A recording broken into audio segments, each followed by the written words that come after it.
Welcome to the deep dive.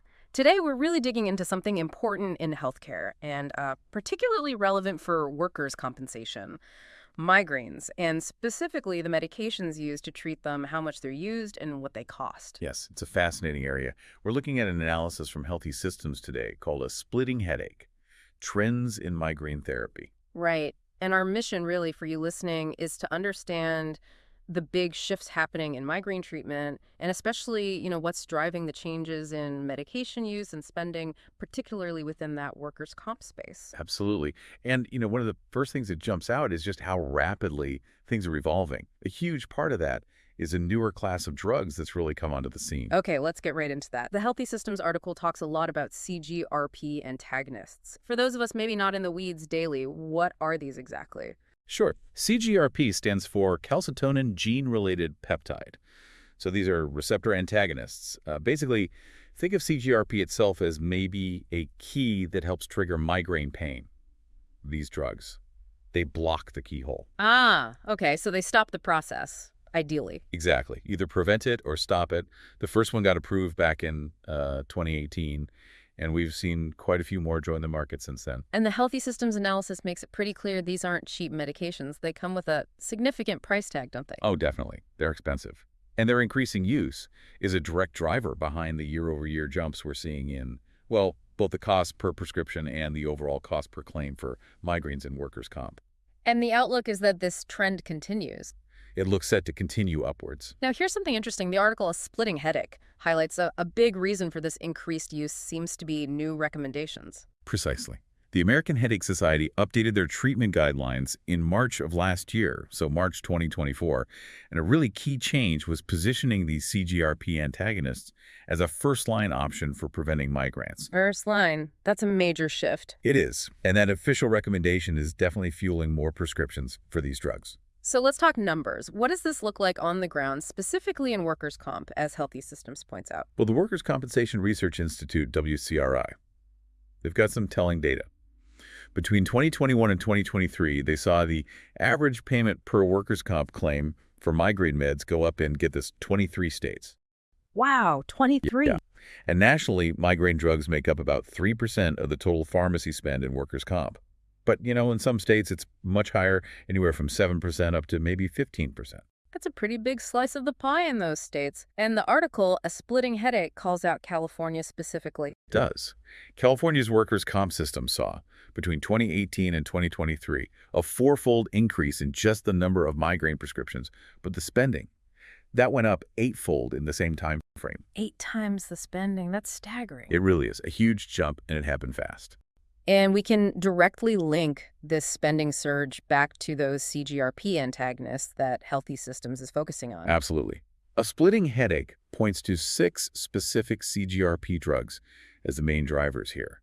The average payment per script for these ranges, roughly from about $650 up to nearly $1,700. Per prescription. Okay. Per prescription. Yeah. And it's worth noting how they're used. Most of the CGRPs for prevention are monthly injections. The ones for acute treatment, though, are taken only when a migraine hits. That difference definitely shapes the prescription patterns we see. Right, that makes sense. The Healthy Systems article kindly listed the FDA-approved ones at the time of writing. Could you maybe run through those quickly? Sure. So Aimovig, Ajovy, and Emgality, those were all approved in 2018, typically injections.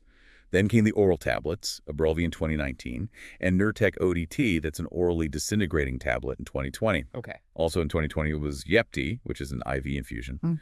Then Qulipta, another oral tablet, in 2021.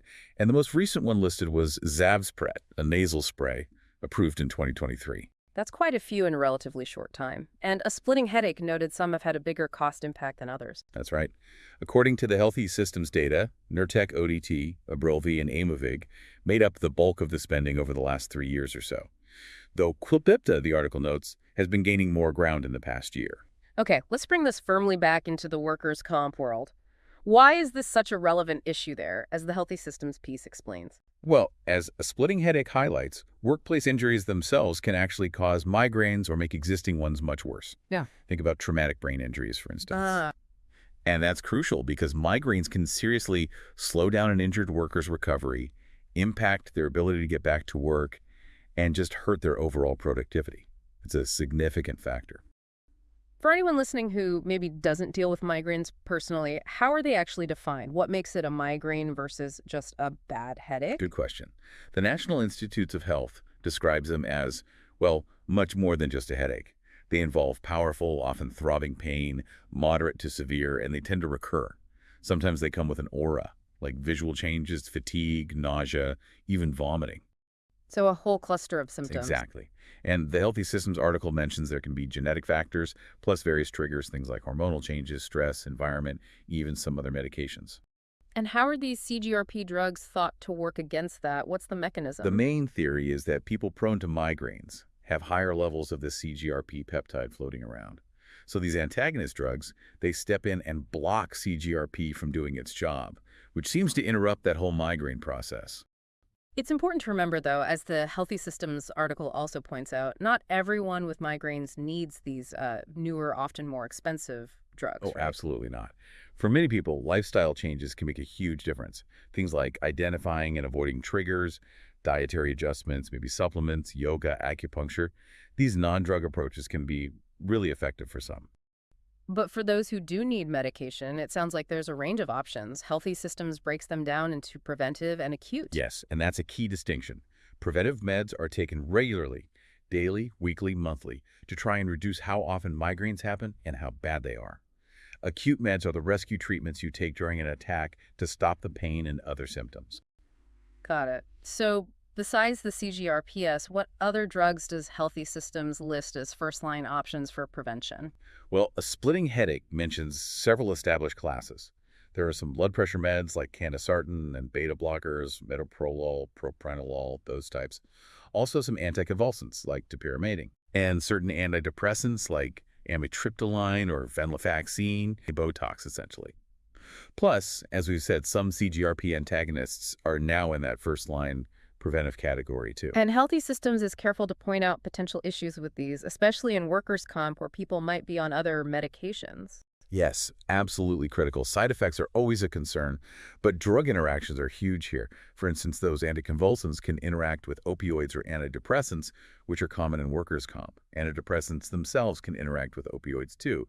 It's something prescribers really have to watch. Makes sense. Okay, shifting gears to the acute side of the rescue meds. Again, setting aside the CGRPS for a moment, what are the traditional first-line options mentioned in the analysis? For acute treatment, the list includes triptans. That's a specific class of migraine drugs like sumatriptan, also ergot derivatives, and then more common pain relievers like acetaminophen and nonsteroidal anti-inflammatory drugs, things like ibuprofen or naproxen. So some over-the-counter options in there too. Right. And again, some of the CGRP antagonists are also approved specifically for acute use. And I assume we need to be mindful of issues with these acute drugs as well. Definitely. Triptans, for example, generally aren't recommended if someone has uncontrolled high blood pressure. So knowing the patient's full health picture is vital before prescribing any of these. Okay, so let's try to pull this all together. Based on a splitting headache, where do these CGRP antagonists really fit in the overall migraine treatment landscape as of, say, early last year, 2024? Well, the big headline is definitely their inclusion as first line for prevention, thanks to those updated American Headache Society guidelines from 2024. That's a major But it's shift. not one size fits all. No, absolutely not. Healthy Systems really emphasizes that treatment choice has to be tailored to the individual patient, their specific situation, their medical history. They mentioned a European study, actually, that found while CGRPS worked well for prevention, even better than beta blockers in that study, some patients actually ended up using more acute meds like triptans. Interesting. So there can be trade-offs. Potentially. And there are specific risks to watch. Aimovig, for example, has a noted risk of increasing blood pressure, so that needs monitoring. But on the flip side, for some patients, these newer drugs might actually be safer alternatives compared to some older options with different side effect profiles. Okay. Now, given all this, the rise of these effective but costly CGRP drugs, that Healthy Systems detailed what can be done to manage these trends, especially the costs. What's the role for, say, pharmacy benefit managers, PBMs? A splitting headache suggests PBMs can play a pretty significant role. First, just tracking and analyzing everything, the prescribing patterns, the costs, seeing where the money is going. Second, education, making sure everyone involved, prescribers, payers, understand the different drug classes, the guidelines, the options. So knowledge sharing. Exactly. Yeah. Also integrating clinical guidance right into the claims process, helping support appropriate prescribing. And finally, just keeping a close eye on what's coming next. New therapies, yes, but also potential generics of these CGRP drugs eventually, which could really change the cost equation down the line. Right. Okay, so wrapping up our deep dive based on the Healthy Systems article, A Splitting Headache, Trends in Migraine Therapy. It's really clear we're in a period of significant change in migraine treatment. The CGRP antagonists are a huge part of that story, offering new hope for many, but definitely bringing major cost implications, especially for systems like workers' comp. That sums it up well. Understanding these shifts, informed by things like those 2024 American Headache Society guidelines mentioned in this 2025 analysis, is just crucial for anyone navigating healthcare today. Absolutely. And maybe a final thought for you, our listener, to ponder. With these treatments evolving so quickly and the costs being what they are, how do we strike that balance? How do we ensure patients get the best, most effective therapies while keeping the whole system sustainable, especially in workers' compensation? It's the million-dollar question, isn't it? Or maybe the billion-dollar question now. Definitely something to keep watching. It's a complex challenge with no easy answers right now.